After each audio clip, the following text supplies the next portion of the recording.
आज मैं पुनः श्री रामचरितमानस का पाठ कर रही हूँ। पंचदेवों को नमस्कार, हनुमान जी को नमस्कार।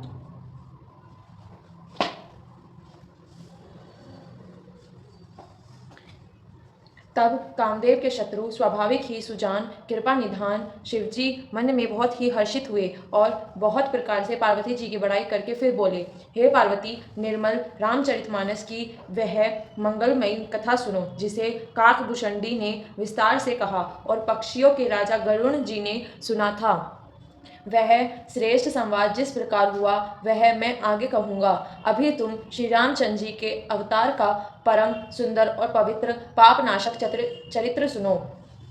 श्री हरि के गुण, नाम, कथा और रूप सभी अपार, अगणित और असीम हैं। फिर भी हे पार्वती, मैं अपनी बुद्धि के अनुसार कहता हूँ, तुम आदर पूर्वक सुनो। हे पार्वती सुनो, वेद शास्त्रों ने श्री हरि के सुंदर, विस्तृत और निर्मल चरित्र का गान किया है। हरि का अवतार जिस कारण से होता है वह कारण बस यही है ऐसा नहीं कहा जा सकता। अनेकों कारण हो सकते हैं और ऐसे भी हो सकते हैं जिन्हें कोई जान ही नहीं सकता।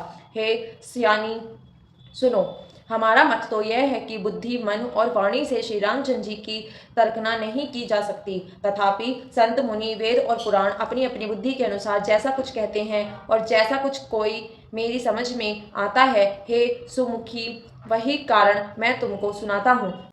जब जब धर्म का ह्रास होता है और नीच अभिमानी राक्षस बढ़ जाते हैं और वे ऐसा अन्याय करते हैं कि जिसका वर्णन नहीं हो सकता, तथा ब्राह्मण, गो, देवता और पृथ्वी कष्ट पाते हैं, तब तब वे कृपा निधान प्रभु भांति भांति के दिव्य शरीर धारण कर सज्जनों की पीड़ा हरते हैं। वे असुरों को मारकर देवताओं को स्थापित करते हैं, अपने श्वास रूप वेदों की मर्यादा की रक्षा करते हैं और जगत में अपने निर्मल यश फैलाते हैं। श्री रामचंद्र जी के अवतार का यह कारण है। उसी यश को गा गाकर भक्तजन भव सागर से तर जाते हैं। कृपा सागर भगवान भक्तों के हित के लिए शरीर धारण करते हैं। श्री रामचंद्र जी के जन्म लेने के अनेक कारण हैं जो एक से एक बढ़कर विचित्र हैं। हे सुंदर बुद्धि वाली भवानी, मैं उनके दो एक जन्मों का विस्तार से वर्णन करता हूँ, तुम सावधान होकर सुनो। श्रीहरि के जय और विजय दो प्यारे द्वारपाल हैं जिनको सब कोई जानते हैं। उन दोनों भाइयों ने ब्राह्मण अर्थात सनक आदि के शाप से असुरों का तामसी शरीर पाया। एक का नाम था हिरण्याक्षुक और दूसरे का हिरणाक्ष। ये देवराज इंद्र के गर्व को छुड़वाने वाले सारे जगत में प्रसिद्ध हुए। ये युद्ध में विजयी पाने वाले विख्यात वीर थे। इनमें से एक हिरणाक्ष को भगवान ने वराह अर्थात सुअर का शरीर धारण करके मारा। फिर दूसरे अर्थात हिरण्याक्षु का नरसिंह रूप धारण करके वध किया और अपने भक्त प्रहलाद का सुंदर यश फैलाया।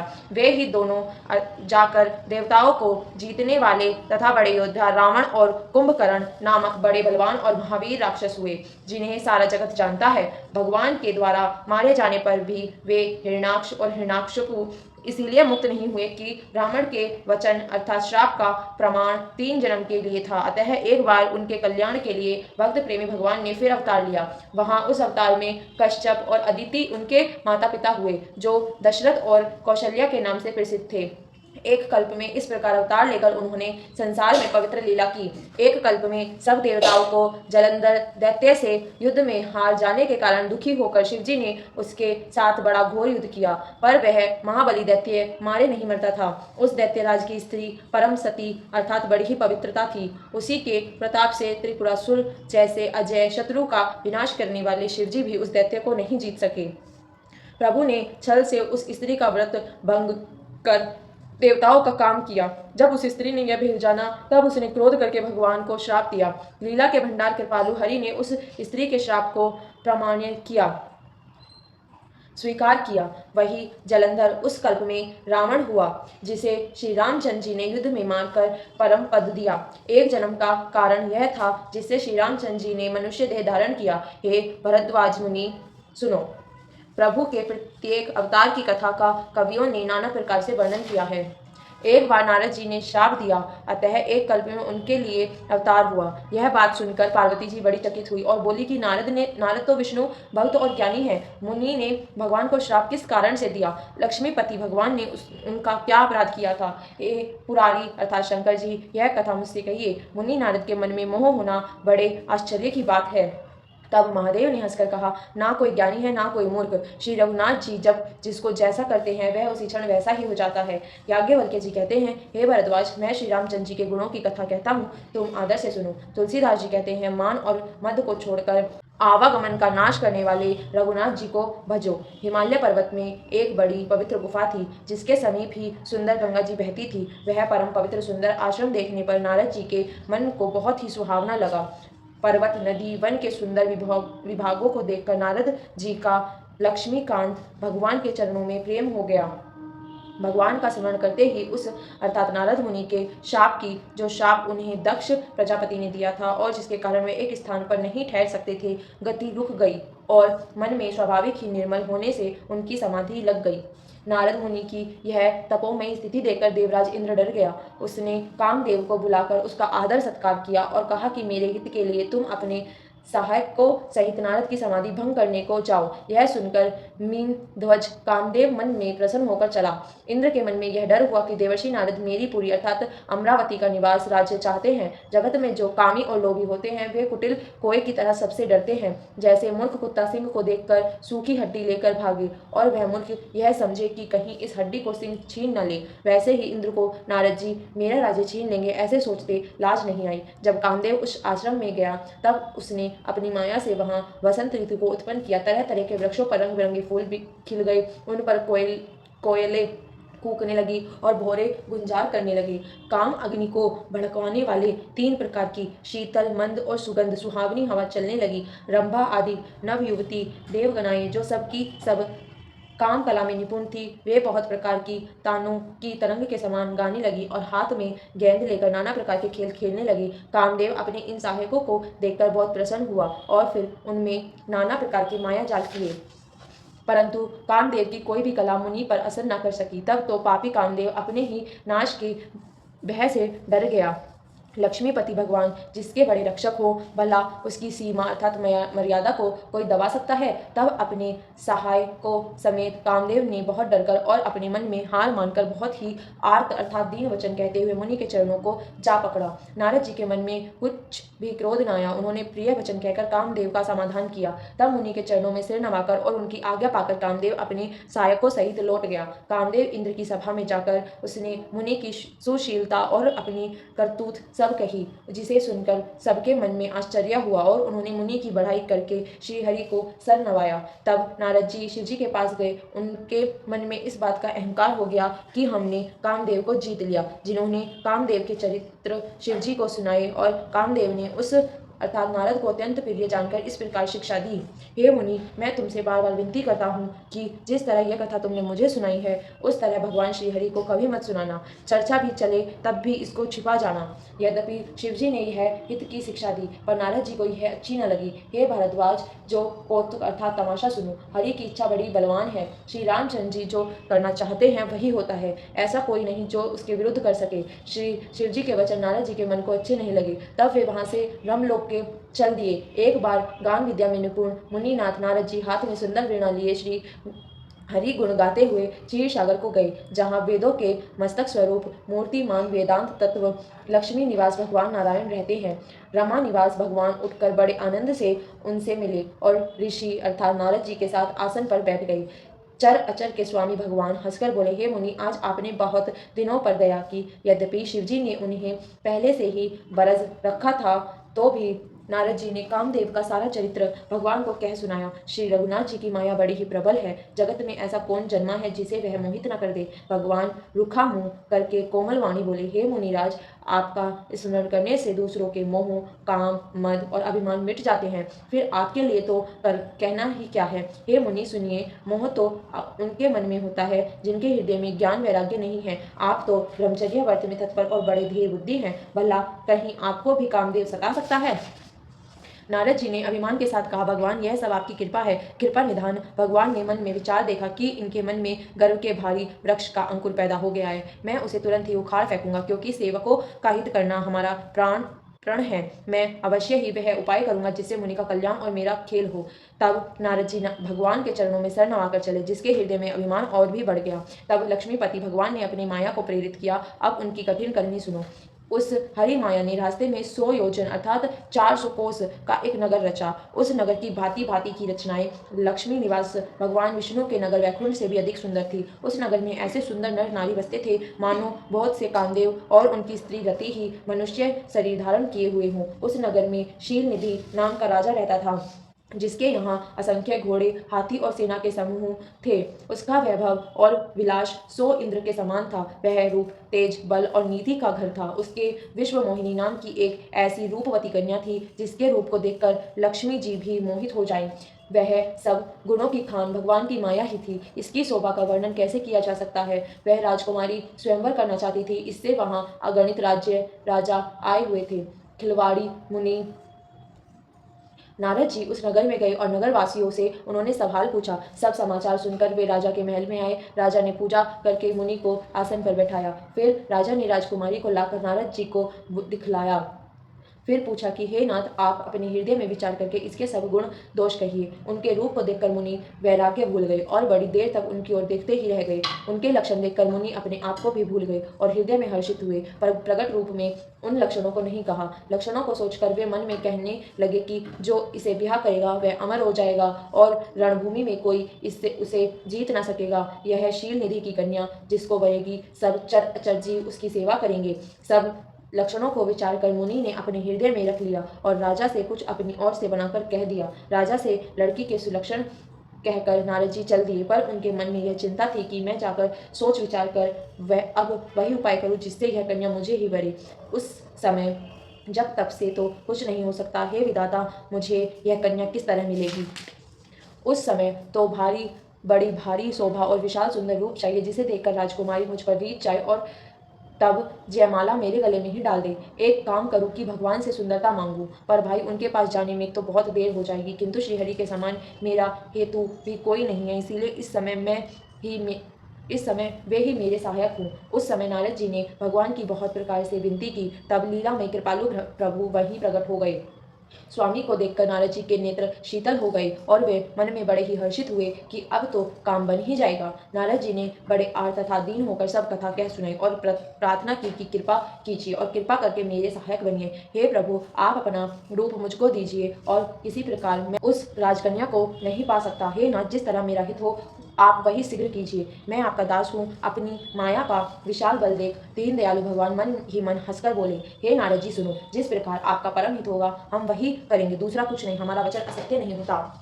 हे योगी मुनि सुनिए, रोग से व्याकुल रोगी कुपथ्य मांगे तो वैद्य उसे नहीं देता, उसी प्रकार मैंने भी तुम्हारा हित करने की ठान ली है। ऐसा कहकर भगवान अंतर्ध्यान हो गए। भगवान की माया के वशीभूत हुए मुनि ऐसे मूढ़ हो गए कि वे भगवान की अगुण अर्थात स्पष्ट वाणी को भी न समझ सके। ऋषि राज नारद जी तुरंत वहां गए जहां स्वयंवर की भूमि बनाई गई थी। राजा लोग खूब रज सज धज कर समाज सहित अपने अपने आसन पर बैठे थे। मुनि नारद मन ही मन प्रसन्न हो रहे थे कि मेरा रूप बड़ा सुंदर है, मुझे छोड़कर कन्या भूलकर भी दूसरे को न बनेगी। कृपा निधान भगवान ने मुनि के कल्याण के लिए उन्हें ऐसा कुरूप बना दिया कि जिसका वर्णन नहीं हो सकता, पर यह चरित्र कोई भी न जान सका। सबने उन्हें नारद ही जानकर प्रणाम किया। वहां 2 शिव जी के गण भी थे, वे सब वे जानते थे और ब्राह्मण का वेश बनाकर सारी लीला देखते फिरते थे। वे भी बड़े मोजी थे। नारद जी अपने हृदय में रूप का बड़ा अभिमान लेकर जिस समाज पंक्ति में जाकर बैठे थे, वे शिव जी के दोनों गण भी वहीं बैठ गए। ब्राह्मण के वेश में होने के कारण उनकी इस चाल को कोई न जान सका। वे नारद जी को सुना सुनाकर व्यंग वचन कहते थे। भगवान ने इनको अच्छी सुंदरता दी है, इनकी शोभा देखकर राजकुमारी रीझ ही जाएगी और हरि जानकर इन्हीं को खास तौर से वरेगी। नारद मुनि को मोह हो रहा था, क्योंकि उनका मन दूसरे के हाथ अर्थात माया के वश में था। शिवजी के गण बहुत प्रसन्न होकर हंस रहे थे। यद्यपि मुनि उनकी अटपटी बातें सुन रहे थे, पर बुद्धि भ्रम में सनी हुई होने के कारण वे बातें उनकी समझ में नहीं आती थी। उनकी बातों को वे अपनी प्रशंसा समझ रहे थे। इस वेश चरित्र को और किसी ने नहीं जाना। केवल राजकन्या ने नारद जी का वह रूप देखा, जिसका बंदर सा मुख और भयंकर शरीर देखते ही कन्या के हृदय में क्रोध उत्पन्न हो गया। तब राजकुमारी सखियों को साथ लेकर इस तरह चली मानो राजहंसिनी चल रही है। वह अपने कमल जैसे हाथ में जयमाला लिए सब राजाओं को देखती हुई घूमने लगी। जिस ओर नारद जी रूप के गौरव में फूले बैठे थे, उस ओर उसने भूलकर भी नहीं ताका। नारद मुनि बार बार उचकते और छपकते हैं। उनकी दशा देखकर शिवजी के गण मुस्कुराते हैं। कृपालु भगवान भी राजा का शरीर धारण कर वहां जा पहुंचे। राजकुमारी ने हर्षित होकर उनके गले में जयमाला डाल दी। लक्ष्मी निवास भगवान दुल्हन को ले गए। सारी राजमंडली निराश हो गई। मोह के कारण मुनि की बुद्धि नष्ट हो गई थी। इससे वह राजकुमारी को गई देख बहुत ही विकल हो गए, मानो गांठ से छूटकर मणि गिर गई हो। तब शिवजी के गणों ने मुस्कुराकर कहा, जाकर दर्पण में अपना मुख तो देखिए। ऐसा कहकर वे दोनों बहुत भयभीत होकर भागे। मुनि ने जल में झांककर अपना मुख देखा। अपना रूप देखकर उनका क्रोध बहुत बढ़ गया। उन्होंने शिवजी के उन गणों को अत्यंत कठोर शाप दिया, तुम दोनों कपटी और पापी जाकर राक्षस हो जाओ। तुमने हमारी हंसी की, उसका फल चखो। अब फिर किसी मुनि की हंसी करना। मुनि के फिर जल में देखा तो उन्हें अपना असली रूप प्राप्त हो गया। तब भी उन्हें संतोष नहीं हुआ। उनके ओठ फड़ फड़क रहे थे और मन में क्रोध भरा था। तुरंत ही वे भगवान कमलापति के पास चले। मन में सोचते जाते थे, जाकर या तो श्राप दूंगा या प्राण दे दूंगा। उन्होंने जगत में मेरी हंसी कराई। दैत्यों के शत्रु भगवान हरि उन्हीं बीच रास्ते में ही मिल गए। साथ में लक्ष्मी जी और वही राजकुमारी थी। देवताओं के स्वामी भगवान ने मीठी वाणी से कहा, हे मुनि, व्याकुल की तरह कहाँ चले। ये शब्द सुनते ही नारद को बड़ा क्रोध आया। माया के वशीभूत होने के कारण मन में चेत नहीं रहा। तुम दूसरों की संपदा नहीं देख सकते, तुम्हारे ईर्ष्या और कपट बहुत है। समुद्र मंथते समय तुमने शिवजी को बावरा बना दिया और देवताओं को प्रेरित करके उन्हें विषपान कराया। असुरों को मदिरा और शिवजी को विष देकर तुमने स्वयं लक्ष्मी और सुंदर मणि ले ली। तुम बड़े धोखेबाज और मतलबी हो, सदा कपट का व्यवहार करते हो। तुम परम स्वतंत्र हो, सिर पर तो कोई है नहीं, इससे जब जो मन में भाता है वही करते हो। भले को बुरा और बुरे को भला कर देते हो। हृदय में हर्ष विषाद कुछ भी नहीं लाते। सबको ठग ठग कर परख गए हो और अत्यंत निडर हो गए हो। इसी से ठगने के काम में मन में सदा उत्साह रहता है। शुभ अशुभ कर्म तुम्हें बाधा नहीं देते। अब तक तुमको किसी ने ठीक नहीं किया था, अब कि तुमने अच्छे घर बैठना दिया है। मेरे जैसे जबरदस्त आदमी से छेड़खानी की है, अतः आप अपने किए का फल अवश्य पाओगे। जिस शरीर को धारण करके तुमने मुझे ठगा है, तुम भी वही शरीर धारण करो। यह मेरा श्राप है। तुमने हमारा रूप बंदर का सा बना दिया था, इससे बंदर ही तुम्हारी सहायता करेंगे। मैं जिस स्त्री को चाहता था उससे मेरा वियोग करवाकर तुमने मेरा बड़ा अहित किया है, इसलिए तुम भी स्त्री के वियोग में दुखी होगे। श्राप को सर पर चढ़ाकर हृदय में हर्षित होते हुए प्रभु ने नारद जी से बहुत विनती की और कृपा निदान भगवान ने अपनी माया की प्रबलता खींच ली। जब भगवान ने अपनी माया को हटा लिया तब वहां ना लक्ष्मी ही रह गई न राजकुमारी ही। तब मुनि ने अत्यंत भयभीत होकर श्रीहरि के चरण पकड़ लिए और कहा, हे शरणागत के दुखों को हरने वाले, मेरी रक्षा कीजिए। हे कृपालु, मेरा श्राप मिथ्या हो जाए। तब दोनों पर दया करने वाले भगवान ने कहा कि यह सब मेरी ही इच्छा से हुआ है। मुनि ने कहा, मैंने आपको अनेक खोटे वचन कहे, मेरा पाप कैसे मिटेगा। भगवान ने कहा, जाकर शंकर जी के सतनाम का जाप करो, इससे हृदय में तुरंत शांति होगी। शिव जी के समान मुझे कोई प्रिय नहीं है, इस विश्वास को भूलकर भी न छोड़ना।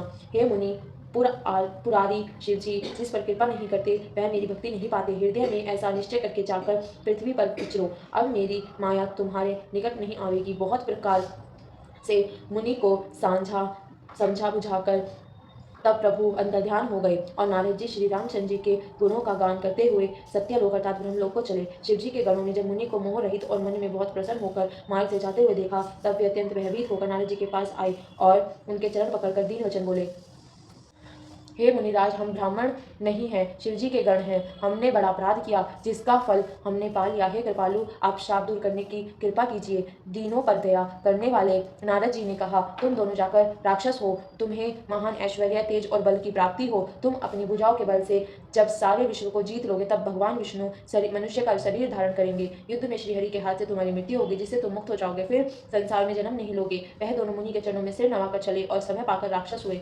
देवताओं को प्रसन्न करने वाले, सज्जनों को सुख देने वाले और पृथ्वी का भार हरण करने वाले भगवान ने एक कल्प में इसी कारण मनुष्य का अवतार लिया था। इस प्रकार भगवान के अनेकों सुंदर, सुखदायक और अलौकिक जन्म और कल्प है। प्रत्येक कल्प में जब जब भगवान अवतार लेते हैं और नाना प्रकार की सुंदर लीलाएं करते हैं, तब तब मुनीश्वरों ने परम पवित्र काव्य रचना कर उनकी कथाओं का गान किया है और भांति भांति के अनुपम प्रसंगों का वर्णन किया है, जिसको सुनकर समझदार अर्थात विवेकी लोग आश्चर्य नहीं करते। श्री हरि अनंत है, उनका कोई पार नहीं पा सकता और उनकी कथा भी अनंत है। सब सत्य संत लोग उसे बहुत प्रकार से कहते सुनते हैं। श्री रामचंद्र जी के सुंदर चरित्र करोड़ कल्प में भी गाए नहीं जा सकते। शिव जी कहते हैं कि हे पार्वती, मैंने यह बतलाने के लिए इस प्रसंग को कहा कि ज्ञानी मुनि भी भगवान की माया से मोहित हो जाते हैं। प्रभु कौतुकी लीला में हैं और शरणागत का हित करने वाले हैं। वे सेवा करने में बहुत सुलभ और सब दुखों को हरने वाले हैं। देवता, मनुष्य और मुनियों में ऐसा कोई नहीं है जो जिसे भगवान की महान बलवती माया मोहित न कर दे। मन में ऐसा विचार कर उस महामाया के स्वामी प्रेरक श्री भगवान का भजन करना चाहिए। हे गिरिराज कुमारी, अब भगवान के अवतार का वह दूसरा कारण सुनो जो उनकी विचित्र कथा विस्तार करके कहता हूँ। जिस कारण से जन्म रहित, निर्गुण और रूप रहित ब्रह्म अयोध्यापुरी के राजा हुए, जिन प्रभु श्री रामचंद्र जी को तुमने भाई लक्ष्मण जी के साथ मुनियों का सा वेश धारण किए वन में फिरते देखा था, और हे भवानी, जिनके चरित्र देखकर सती के शरीर में तुम ऐसी बावड़ी हो गई थी कि अब भी तुम्हारे उस बावड़ेपन की छाया नहीं मिटती, उन्हीं के ब्रह्मरूपी रोग के हरण करने वाले चरित्र सुनो। उस अवतार में भगवान ने जो जो लीलाएं की वह सब मैं अपनी बुद्धि के अनुसार तुमसे कहूँगा। हे भरद्वाज, याज्ञवल्क्य जी ने कहा, हे भरद्वाज, शंकर जी ने वचन सुनकर पार्वती जी सकुचाकर प्रेम सहित मुस्कुराई। फिर ऋषभ केतु शिव जी जिस कारण से भगवान का वह अवतार हुआ था उसका वर्णन करने लगी। हे मुनीश्वर भरद्वाज, मैं वह सब तुमसे कहता हूँ, मन लगाकर सुनो। श्री रामचंद्र जी कथा कलयुग के पापों को हरने वाली, कल्याण करने वाली और बड़ी सुंदर है।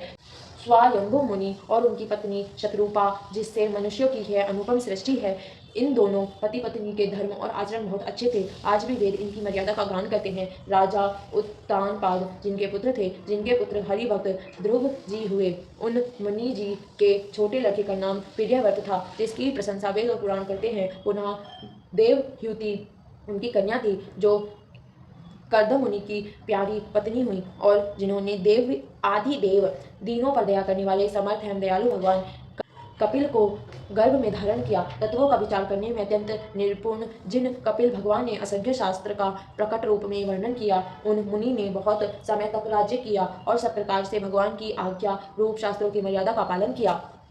घर में रहते बुढ़ापा आ गया, परंतु विषयों से वैराग्य नहीं होता। इस बात को सोचकर उनके मन में बड़ा दुख हुआ कि श्रीहरि की भक्ति बिना जन्म यूं ही चला गया। तब मुनि ने अपने पुत्र को जबरदस्ती राज्य देकर स्वयं स्त्री रहित वन को गमन किया। अत्यंत पवित्र और साधकों को सिद्धि देने वाले तीर्थों में श्रेष्ठ नैमिषारण्य प्रसिद्ध है। वहाँ मुनि और सिद्धियों के समूह बसते हैं। राजा मनु हृदय में हर्षित होकर वहीं चले। वह धीर बुद्धि वाले राजा रानी मार्ग में जाते हुए ऐसे सुशोभित हो रहे थे मानो ज्ञान और भक्ति शरीर धारण किए जा रहे हों। चलते चलते वे गोमती के किनारे जा पहुंचे। हर्षित होकर उन्होंने निर्मल जल में स्नान किया। उनको धर्म धुरंधर राजश्री जानकर सिद्ध और ज्ञानी मुनि उनसे मिलने आए। जहाँ जहाँ सुंदर तीर्थ थे, मुनियों ने आदरपूर्वक सभी तीर्थ उनको करा दिए। उनका शरीर दुर्लभ हो गया था। वे मुनियों के से वल्कल वस्त्र धारण करते थे और संतों के समाज में नित्य पुराण सुनते थे और द्वादक्षर मंत्र ओम नमो भगवते वासुदेवाय का प्रेम सहित जप करते थे। भगवान वासुदेव के चरण कमलों में उन राजा रानी का मन बहुत ही लग गया। वे साग, फल और कंद का आहार करते थे और सच्चिदानंद ब्रह्म का स्मरण करते थे। फिर वे श्रीहरि के लिए तप करने लगे और मूल फल को त्याग कर केवल जल के आधार पर रहने लगे।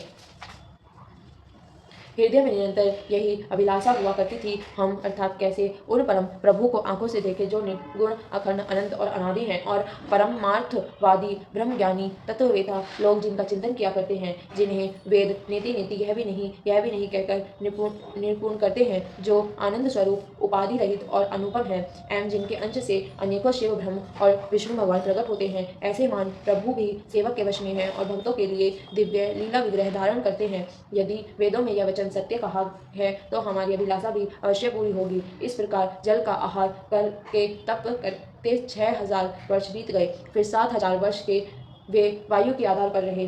10,000 वर्ष तक उन्होंने वायु का आधार भी छोड़ दिया। दोनों एक पैर से खड़े रहे। उनका अपार तप देखकर ब्रह्म, विष्णु और शिव जी कई बार मुनि जी के पास आए। उन्होंने इन्हें अनेक प्रकार से ललचाया और कहा कि कुछ वर मांगो, पर ये परम धैर्यवान राजा रानी अपने तप से किसी के नहीं डिगे। यद्यपि उनका शरीर हड्डियों का ढांचा मात्र रह गया था, फिर भी उनके मन में जरा भी पीड़ा नहीं थी। सर्वज्ञ प्रभु ने अनन्य गति आशय वाले तपस्वी राजा रानी को निज दास जाना। तब परम गंभीर और कृपा रूप अमृत से सनी हुई यह आकाशवाणी हुई कि वर मांगो। मुर्दे को भी जिला देने वाली यह सुंदर वाणी कानों में छेदों से होकर जब हृदय में आई, तब राजा रानी के शरीर में ऐसे सुंदर और हष्ट पुष्ट हो गए मानो अभी घर से आए हों। कानों में अमृत के समान लगने वाले वचन सुनते ही उनका शरीर पुलकित और प्रफुल्लित हो गया। तब मुनि जी दंडवत करके बोले, प्रेम हृदय में समाता न था। हे प्रभु सुनिए, आप सेवकों के लिए कल्प वृक्ष और कामधेनु हैं। आपकी चरण रज की विष्णु और शिव जी की वंदना करते हैं। आप सेवा करने में सुलभ हैं, तब सब सुखों के देने वाले हैं। आप शरणागत के रक्षक और जड़ चेतन के स्वामी हैं। हे अनाथों का कल्याण करने वाले, यदि हम लोगों पर आपका स्नेह है तो प्रसन्न होकर यह वर दीजिए कि आपका जो स्वरूप शिव जी के मन में बसता है और जिसकी प्रीति के लिए मुनि लोग यज्ञ करते हैं, जो काकभूषणी के मन रूपी मान सरोवर में विहार करने वाला हंस है, सगुण और निर्गुण कहकर वेद जिसकी प्रशंसा करते हैं, हे शरणागत के दुख मिटाने वाले प्रभु, ऐसी कृपा कीजिए कि हम उनकी रूप को नेत्र भरकर देखें। जैसा राजा रानी के कोमल विनय युक्त और प्रेम सनी पगे हुए वचन भगवान को बहुत ही प्रिय लगे। भक्त वत्सल कृपा निधान संपूर्ण विश्व के निवास स्थान या समस्त विश्व के व्यापक सर्व सामर्थ्य भगवान प्रकट हो गए। भगवान के नीले कमल, नीले मणि, नीले मेघ के समान श्याम वर्ण शरीर की शोभा देखकर करोड़ों कामदेव भी लजा जाते हैं। उनका मुख शरद पूर्णिमा के चंद्रमा के समान छवि की सीमा स्वरूप था। गाल और ठोड़ी बहुत सुंदर थे। गला शंख के समान त्रिरेखा युक्त चढ़ाव उतार वाला था। लाल होठ, दांत और नाक अत्यंत सुंदर थे। हंसी चंद्रमा की किरणों वाली को नीचा दिखाने वाली थी। नेत्रों की छवि नए खिले हुए कमल के समान बड़ी सुंदर थी। मनोहर चितवन जी को बहुत प्यारी लगती थी। टेढ़ी भौहें कामदेव के धनुष की शोभा को हरने वाली थी। ललाट पर प्रकाशनीय तिलक था। कानों में मकरांत मछली के आकार के कुंडल और सिर पर मुकुट सुशोभित था। टेढ़े वाले बाल ऐसे सघन थे मानो भौरों के झुंड हों। हृदय में श्रीवत्स सुंदर वनमाला, वस्त्र जटित हार और मणियों के आभूषण सुशोभित थे। सिंह की सी गर्दन थी, सुंदर जनेऊ था। भुजाओं में जो गहने थे वो भी बहुत सुंदर थे। हाथियों की सूंड के समान उतार चढ़ाव वाले सुंदर भुज दंड थे। कमर में तरकश और हाथ में बाण और धनुष शोभा पा रहे थे। स्वर्ण वर्ण का प्रकाशनीय पीताम्बर बिजली को जाने वाला था।